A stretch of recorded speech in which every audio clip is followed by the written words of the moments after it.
وَيَسْتَفْتُونَكَ فِي النِّسَاءِ قُلِ اللَّهُ يُفْتِيكُمْ فِيهِنَّ وَمَا يُتْلَى عَلَيْكُمْ فِي الْكِتَابِ فِي يَتَامَى النِّسَاءِ. السلام علیکم ورحمۃ اللہ وبرکاتہ۔ آپ کی میزبان عائشہ احسن آپ کے ساتھ ہیں، اور ہمارے ساتھ موجود ہیں ہماری نہایت ہی پرخلوص استاذہ محترمہ رضیہ مدنی صاحبہ، جو اسلامک انسٹیٹیوٹ کی ہیڈ بھی ہیں اور تمام دینی حلقوں کی جانی پہچانی شخصیت بھی ہیں۔ اسلام دین طہارت ہے، پاکیزگی کا دین ہے، ایسا دین جس میں طہارت کو نصف ایمان کہا گیا ہے۔ اسلامی نظام حیات میں طہارت اور پاکیزگی کے عنصر کو جس شد و مد سے بیان کیا گیا ہے، کسی اور مذہب میں اس طریقے سے بیان نہیں کیا گیا۔ جہاں طہارت کو باعث نجات اور بہت سے گناہوں کے مٹانے کا ذریعہ بتایا گیا، وہیں طہارت سے غفلت برتنے والوں کے متعلق رسول اللہ صلی اللہ علیہ وآلہ وسلم نے فرمایا کہ قبر میں زیادہ تر عذاب طہارت سے غفلت برتنے کی وجہ سے ہوتا ہے۔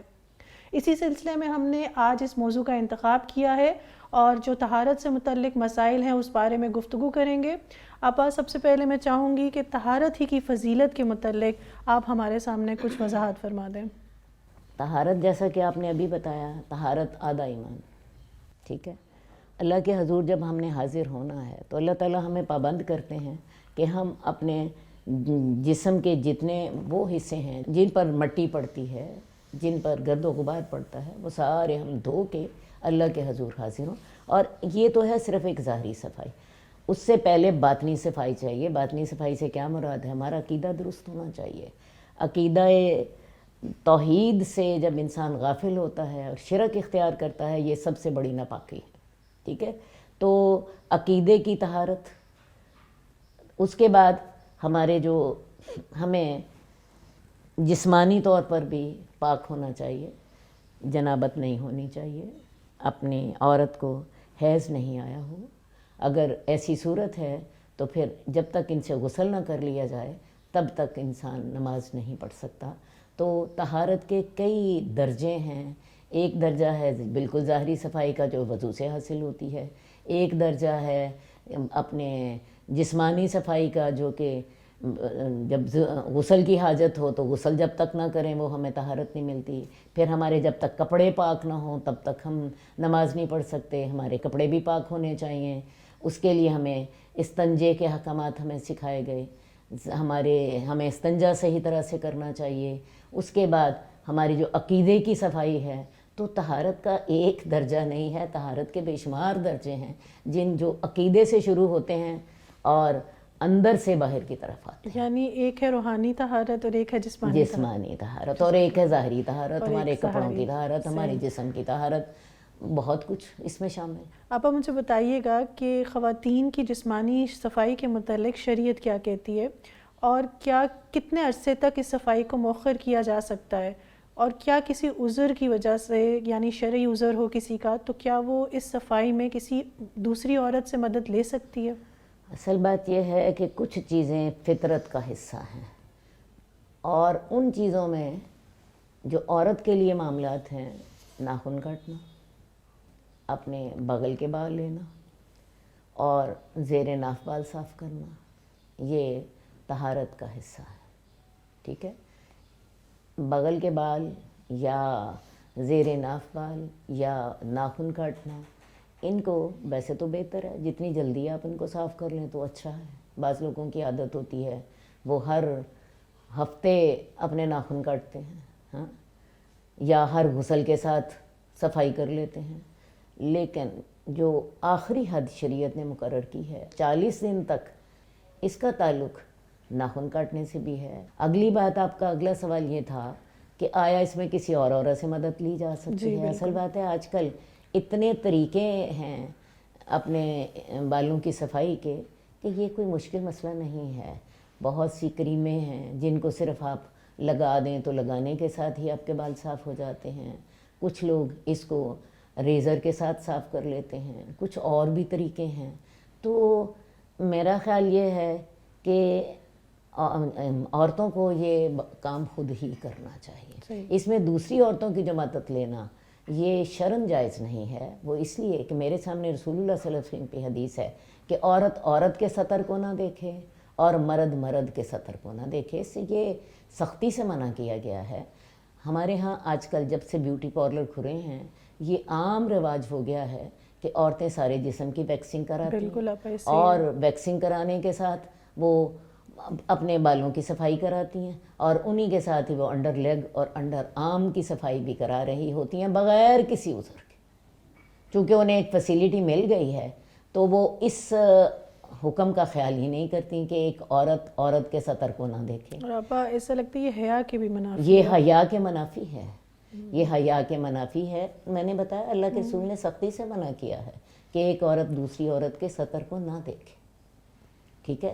تو لہٰذا مجھے سمجھ یہی آتی ہے کہ یہ عورتوں کو کام خود ہی کرنا چاہیے، اور یہ جو بیوٹی پارلرز نے کام شروع کیا ہے اس میں یہ حیا کے منافی کام ہے، عورتیں یہ کام خود کریں۔ ہاں یہ بات علیحدہ ہے کہ کوئی ایکسیپشنل صورت پیش آ گئی ہے، کوئی عورت جی کسی وجہ سے اپنے یہ صفائی نہیں کر سکتی، یا اس کو کوئی ایسے وہاں پہ پھوڑے پھنسیاں نکل آئے ہیں، یا کوئی وہاں پہ آپریشن کرنا پڑ گیا ہے، کوئی سرجری کی ضرورت ہے، وہاں پہ تو معاملات فرق ہوں گے، لیکن عام زندگی میں یہ کام عورت کو خود ہی کرنا ہے۔ یا آپا ایسے بھی ہو سکتا ہے اس کے ہاتھوں میں مطلب خود نہیں کر سکتی، اس کے ہاتھوں میں کوئی ایشو آ گیا ایشو آ گیا ہے تو وہ ایکسیپشنل کیس ہے، وہ کوئی ایک عام اصول نہیں ہے۔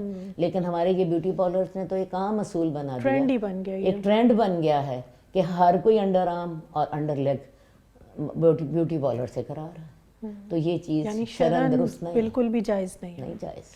صحیح۔ آپ وہ کون سی چیزیں ہیں بتائیے گا جن سے عورتوں پر غسل واجب ہو جاتا ہے؟ عورتوں پر غسل ایک تو واجب ہوتا ہے ان کے ایام مخصوصہ کے بعد، ظاہر ہے انہوں نے پاک ہونا ہے، پاک ہونے کے لیے غسل لازمی ہے، جنابت سے پاک ہونے کے لیے بھی عورتوں کو غسل کرنا ضروری ہے۔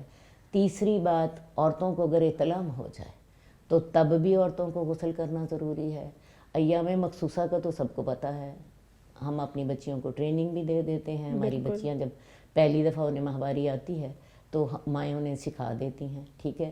جنابت کا غسل بھی عام طور پہ لوگوں کو علم ہوتا ہے، اور جو احتلام ہے اس کے بارے میں مجھے بتانا ہے اس موقع سے فائدہ اٹھا کر۔ یہ ام سلیم نے رسول اللہ صلی اللہ علیہ وسلم سے سوال کیا تھا کہ یا رسول اللہ اگر عورت بھی وہی دیکھے جو مرد خواب میں دیکھتا ہے تو کیا اس پہ غسل فرض ہوگا؟ رسول اللہ صلی اللہ علیہ وسلم نے فرمایا تھا ہاں، اگر وہ پانی دیکھے، اگر تو تری موجود ہو تو وہ غسل کرے، اگر موجود نہیں ہے تو نہ کرے۔ یہ تو تھے حدیث کا جو مفہوم تھا۔ میں اس کی تھوڑی سی وضاحت کر دوں کیونکہ ہم یہاں اسی لیے بیٹھے ہیں کہ ایسی باتیں جو کہ خواتین شرم کے مارے پوچھ نہیں سکتی وہ ہم اس کو تھوڑا سا واضح کر دیں۔ اصل بات یہ ہے کہ بعض اوقات خواب میں عورتوں کو ڈسچارج ہوتا ہے، اور وہ جب سو کر اٹھتی ہیں تو انہیں وہ خواب یاد ہوتا ہے، اور خواب یاد ہونے کے ساتھ اب مسئلہ یہ ہے کہ اگر تو کپڑوں کے اوپر اس کے اثرات دیکھیں، اگر تو خشک ہو چکا ہے تو تب بھی اس کے اثرات ہوں گے، ورنہ کپڑا گیلا ہوگا تب بھی اثرات ہوں گے۔ اگر تو اس کے اثرات ہیں تو وہ غسل کر لے، اور اگر اثرات نہیں ہیں تو تب اس پہ غسل واجب نہیں ہوگا۔ یعنی اس چیز کا جاننا کتنا ضروری ہے کہ یہ چیز غسل کو واجب کر دیتی ہے، یہ چیز غسل اور کو ورنہ واجب آپ کی کر دیتی ہے، اس عبادات کے قبول بغیر نہیں نماز ہوتی۔ نہیں ہوگی۔ صحیح۔ آپ نے بتایا کہ حیض کی وجہ سے، احتلام کی وجہ سے، اور کن وجوہات، اور بھی کوئی وجوہات ہیں؟ اور جنابت کی وجہ سے، تعلقات کی وجہ سے۔ صحیح، ٹھیک ہے۔ آپ بتائیے کہ غسل واجب کا طریقہ کیا ہے؟ غسل واجب کا طریقہ کیا ہے؟ غسل واجب کا طریقہ یہ ہے کہ آپ سب سے پہلے تو ہاتھ دھوئیں، سب سے پہلے جیسے ہم وضو میں سب سے پہلے ہمیں 3 دفعہ ہاتھ دھونے لازمی ہوتے ہیں، اس کے بعد استنجا کریں، ٹھیک ہے۔ استنجا کرنے کے بعد پورا وضو کریں، اور یہ وضو آپ کا یہاں تک ہو جائے۔ منہ دھونے کے بعد اپنے بازوؤں کو بھی دھو لیں، بازو دھونے کے بعد اپنے سر پر 3 دفعہ پانی ڈالیں، ٹھیک ہے۔ اور 3 دفعہ پانی ڈالنے کے بعد چاہیں تو شیمپو کر لیں، چاہیں تو خالی آپ نے نہانا ہے تو ویسے نہا لیں، ٹھیک ہے۔ اور اس بات کا یقین کر لیں کہ پانی آپ کے جو بالوں کے نیچے تک پہنچ گیا ہے، ہر بال کے نیچے آپ کا پانی پہنچ گیا ہے، کیونکہ اگر آپ کے سارے بال گیلے نہ ہوں، بالوں کی جڑوں تک پانی نہ پہنچے تو آپ کا جو واجب غسل ہے وہ مکمل نہیں ہوتا۔ اس کے بعد آپ نے کیا کرنا ہے، اپنے دائیں طرف پانی ڈالیں، اپنے بائیں طرف پانی ڈالیں، سب سے آخر میں صابن لگا لیں اگر آپ کا دل چاہ رہا ہے۔ دل نہیں چاہ رہا یا آپ نے ایک دن پہلے غسل کیا تھا، اب آپ کو ضروری غسل کرنا پڑ گیا، ایسا کر لیجئے خالی پانی بہا لیجئے، اور اگر آپ کو ضرورت ہے تو لگا لیجئے، صابن بھی لگا لیجئے۔ اس کے بعد سب سے آخر میں اس جگہ سے ذرا ہٹ کے اپنے پاؤں دھو لیں، صحیح ہے۔ اور یہ آپ کا غسل بھی ہو گیا اور غسل کے ساتھ وضو بھی ہو گیا۔ جزاک اللہ۔ آپ میں ریپیٹ کرنا چاہوں گی دوبارہ سے، جیسے آپ نے بتایا جیسے اگر ہم بالٹی سے نہا رہے ہیں تو سب سے پہلے ہمیں اپنے بالٹی میں ہاتھ ڈالنے سے پہلے دھو لینے چاہیے۔ ہمیں بالٹی میں ہاتھ بعد میں ڈالنے ہیں، پہلے ہاتھ دھونے ہیں، کیونکہ اگر ہمارے ہاتھ گندے ہوں گے تو ہم پانی کو گندا کر دیں گے۔ ہمیں پہلے نلکا کھول کے اپنے ہاتھ دھو لیں، یا اپنے خشک ہاتھوں کے ساتھ ڈونگا پکڑیں، خشک ہاتھوں کے ساتھ ڈونگے میں سے پانی لیں، پانی کے ساتھ اپنے ہاتھ 3 دفعہ دھوئیں، پھر بالٹی میں ہاتھ ڈالیں۔ یہ اللہ نے ہمیں پانی کی طہارت کے بھی طریقے سکھائے ہیں۔ ہم لوگ بعض اوقات ان باتوں کو نہیں جانتے ہوتے۔ وضو میں بھی سب سے پہلے ہمیں 3 دفعہ ہاتھ دھونے ہوتے ہیں، اور ہاتھ دھونے کے بعد ہم ٹب میں یا بالٹی میں پانی ڈال کے اپنے ہاتھ گیلے کر سکتے ہیں، ورنہ خشک ہاتھوں سے ڈونگے سے پانی لیں، اس کے ساتھ پہلے باہر اپنے 3 دفعہ ہاتھ دھوئیں، اس کے بعد آپ بالٹی میں ہاتھ ڈالیں۔ ٹھیک، یعنی پہلے ہم اپنے ہاتھ صاف کر کے پانی میں ڈالیں گے، دوسری صورت ہم اپنا استنجا کرتے ہیں تو استنجا کے بعد بھی ہاتھ دھو کر پھر وضو شروع کر لیں گے، اور وضو کے بعد آپ نے ڈیٹیل سے سارا طریقہ ہمارے سامنے طریقہ میں نے بتا دیا ہے۔ صابن لگانا ہے تو لگا لیں، بالوں کو شیمپو کرنا ہے تو کر لیں، لیکن اگر آپ نہیں بھی شیمپو کرنا چاہتے، میں نے آپ کو بتایا کہ ایک دن پہلے آپ نہائے تھے، ایسا ہوتا ہے بعض اوقات، تو ایسا کریں، صرف اتنا اہتمام کر لیں کہ آپ کے بالوں کی جڑوں تک پانی اچھی طرح پہنچ گیا ہو، اس بات کا اہتمام کر لیں۔ جزاک اللہ آپا۔ انشاءاللہ طہارت کے موضوع پر ہی مزید تفصیلی گفتگو کریں گے۔ ملتے ہیں بریک کے بعد، ہمارے ساتھ رہیے گا۔ وَيَسْتَفْتُونَكَ فِي النِّسَاءِ قُلِ اللَّهُ يُفْتِيكُمْ فِيهِنَّ وَمَا يُتْلَى عَلَيْكُمْ فِي الْكِتَابِ فِي يَتَامَى النِّسَاءِ۔ ویلکم بیک ناظرین۔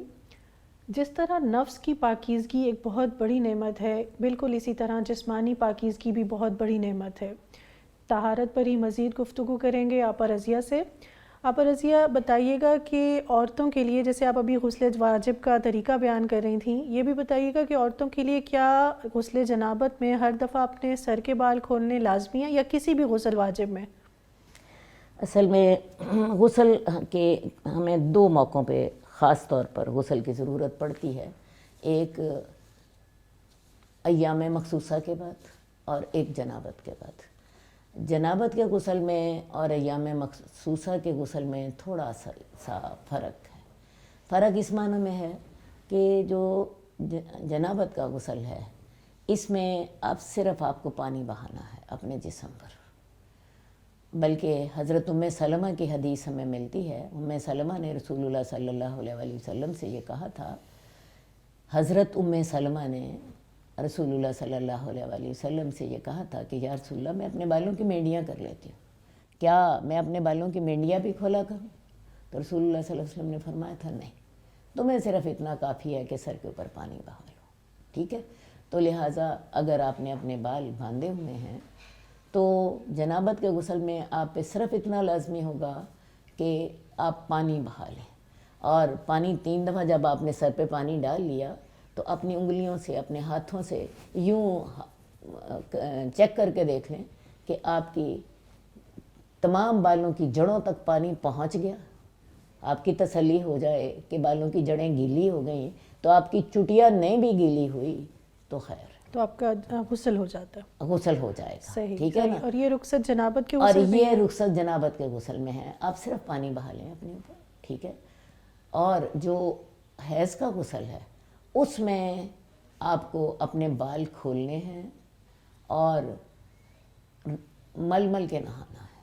شاید اس میں حکمت یہ ہو، میں شاید کی بات کر رہی ہوں، کہ جنابت کا غسل بعض اوقات جلدی بھی کرنا پڑ جاتا ہے، اور حیض کا غسل جو ہے وہ 6 یا 7 دنوں کے بعد کرنا ہوتا ہے۔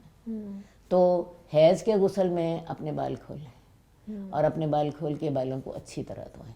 بلکہ جب ہم چھوٹے ہوتے تھے تو مجھے یاد ہے کہ ہم لوگ ان حیض کے غسل کے بعد اپنا سارا لباس بھی دھوتے تھے، اپنا بستر بھی دھوتے تھے، اور سارا کچھ ہی دھوتے تھے۔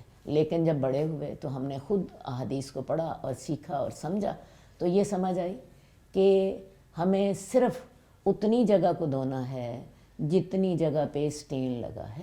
فرض کیا ہم نے کوئی شادی کے کپڑے ہم نہیں پہنتے تھے کہ جی ان دنوں میں اگر ہم نے کپڑے پہن لیے تو کپڑے ناپاک ہو جائیں گے۔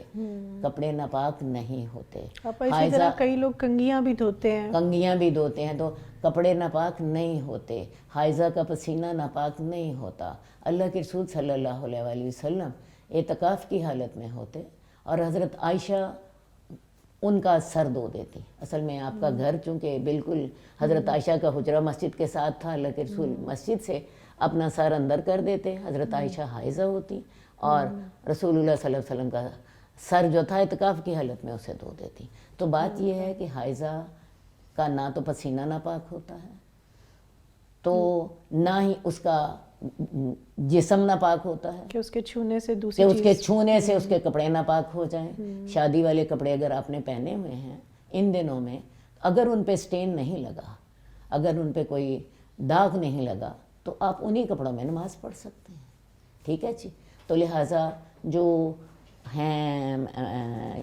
حیض کا غسل ہے اس میں جسم کو اچھی طرح مل مل کے دھو لیجیے اور بال بھی کھول لیجیے، جبکہ جنابت کا غسل جو ہے اس میں صرف پانی باہر ہے۔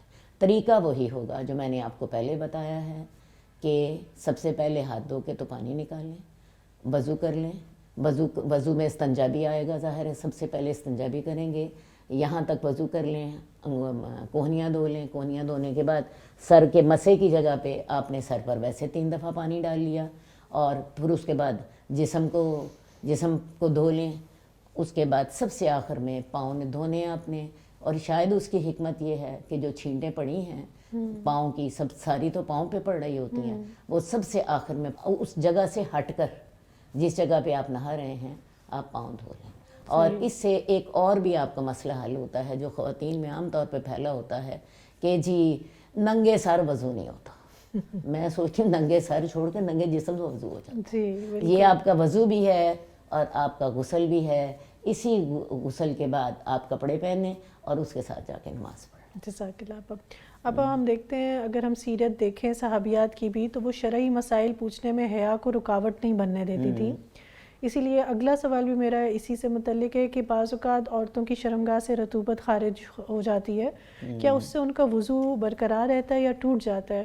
یہ بھی وضاحت کیجیے گا کہ ایسی صورت میں پھر ان کے کپڑوں کا کیا حکم ہے؟ اچھا، اصل بات یہ ہے کہ عورت کے ساتھ جو عام طور پہ شادی کے بعد ان کی شرمگاہ میں رطوبت ہوتی ہے، بعض لوگوں کو پہلے بھی ہوتی ہے اور بعض لوگوں کو بعد میں زیادہ ہی ہو جاتی ہے بیماری کی حد تک۔ ٹھیک ہے، اب یہ جو رطوبت ہے یہ ناپاک نہیں ہوتی، یہ ناپاک نہیں ہوتی، اس لیے اگر وہ ہمارے کپڑوں کو لگ جاتی ہے ہمارے کپڑے ناپاک نہیں ہوتے۔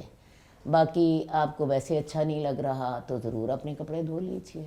اگلا سوال یہ ہے کہ آیا اس رطوبت کے نکلنے سے نماز آپ کی جاری رہے گی نہیں یا نہیں رہے؟ وضو رہتا ہے، وضو رہتا ہے یا نہیں رہتا؟ تو وضو سبیلین میں سے آگے یا پیچھے ان میں سے کچھ بھی خارج ہو جائے وضو ٹوٹ جاتا ہے۔ صحیح۔ آپ کو نماز میں محسوس ہوا کہ ایک پانی کا قطرہ جو تھا یا اس رطوبت کا ایک قطرہ نکل گیا، وضو آپ کا باقی نہیں رہا، وضو باقی نہیں رہا، اور اب آپ کو نماز اپنی دوبارہ پڑھنی ہوگی۔ لیکن جہاں تک اس بات کا تعلق ہے کہ وہ ناپاک تھا یا پاک تھا، وہ ناپاک نہیں ہوتی، وہ رطوبت جو ہے وہ ناپاک نہیں ہوتی۔ آپ یہ بھی کر سکتی ہیں کہ اس کے ساتھ اگر کسی کو زیادہ ہی تکلیف ہے تو وہ کوئی اپنا پیڈ رکھ لے اور اپنا پیڈ نکال دے اور استنجا کر کے دوبارہ وضو کر کے نماز پڑھ لیں. صحیح. اور آپ جیسے آپ نے کہا کہ کسی وقت بھی اگر سبھی لائن میں سے کچھ بھی نکلتا ہے تو وضو برقرار نہیں رہتا.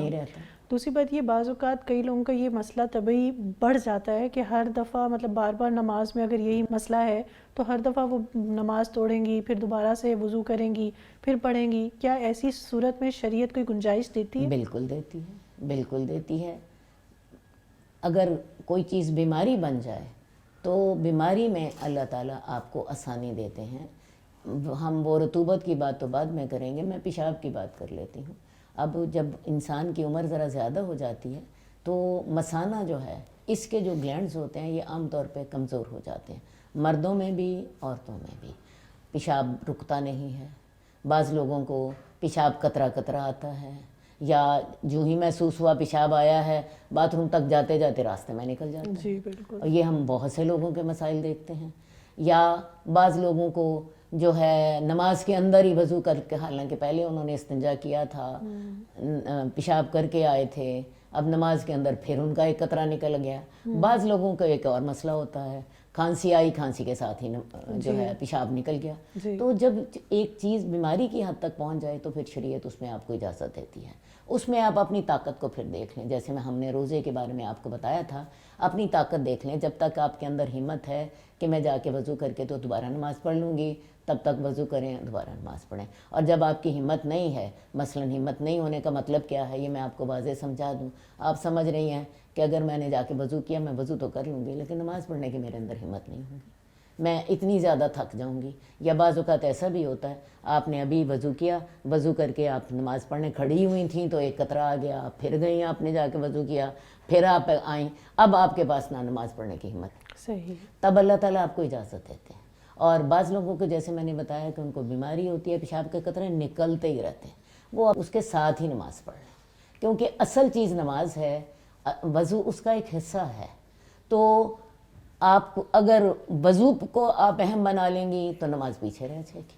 تو لہٰذا جب بیماری حد سے بڑھ جاتی ہے یا آپ کی طاقت سے بڑھ جاتی ہے، اور طاقت ہر بندے کی اپنی اپنی ہے، ٹھیک ہے نا، ہر بندے کی اپنی اپنی طاقت ہے. آپ سمجھ رہی ہیں کہ میں دوسری دفعہ نہیں وضو کرنے جا سکتی، اسی کے ساتھ نماز پڑھ لیں. اور اگر آپ کے اندر دوسری دفعہ وضو کر کے دوبارہ آ کے نماز پڑھنے کی ہمت ہے تو کر لیں. صحیح. یعنی یہ انسان نے خود ہی جج کرنا ہے اور اس کا فیصلہ کرنا ہے، اور اللہ تعالیٰ کسی کو اللہ کی اجازت ہے، اللہ کی اجازت ہے کہ تم اپنی بیماری میں اس رعایت سے فائدہ اٹھا سکتے ہو. اب وہ رعایت کہاں تک ہے یہ ہر بندہ اپنے بارے میں خود فیصلہ کرے. صحیح. آپ پروگرام کا وقت ختم ہونے لگا ہے، بس ایک کوشچن میرا ہے، جلدی سے مجھے جواب دے دیجیے گا کیونکہ یہ بھی بہت عام کوشچن ہے. اس میں یہ ہے کہ بعض اوقات عورتیں پلز استعمال کرتی ہیں اپنی ماہواری روکنے کے لیے رمضان میں اور حج کے لیے، تو کیا شریعت اس کی اجازت دیتی ہے؟ اصل بات یہ ہے کہ جہاں تک تعلق ہے رمضان کا، تو میرا تو خیال ہے یہ ایک تکلف ہے. عورتوں کا بڑا دل چاہ رہا ہوتا ہے کہ میرا آخری عشرہ تو کم از کم بچ جائے، اور یا میں رمضان کے سارے ہی روزے رکھ لوں. تو بات یہ ہے کہ عورتوں کو کوئی قصور تو نہیں ہے، کوئی عورتوں نے غلطی تو نہیں کی، کوئی وہ گناہ تو نہیں کر رہی، یہ اللہ کی طرف سے ہے. اور لہٰذا میں سمجھتی ہوں کہ جہاں پہ آپ رمضان کے لیے یہ استعمال کر رہی ہیں تو اس کو اللہ کا حکم سمجھ کے اللہ کی رضا پہ راضی ہو جائیے، ٹھیک ہے. لیکن جہاں تک معاملہ ہے حج کا، وہاں پہ آپ کی چونکہ آپ نے واپس اپنے وطن واپس آنا ہوتا ہے، آپ کی سیٹیں کنفرم ہوتی ہیں، اور اگر آپ نے طواف افاضہ نہ کیا تو آپ کا حج ہی نہیں ہوتا، اور پاکی کے بغیر آپ بیت اللہ جا کے وہ فرض طواف نہیں کر پاتی. تو اس کے ساتھ بعض اوقات آپ پاکستان واپس آ جاتی ہیں بغیر حج مکمل ہوئے.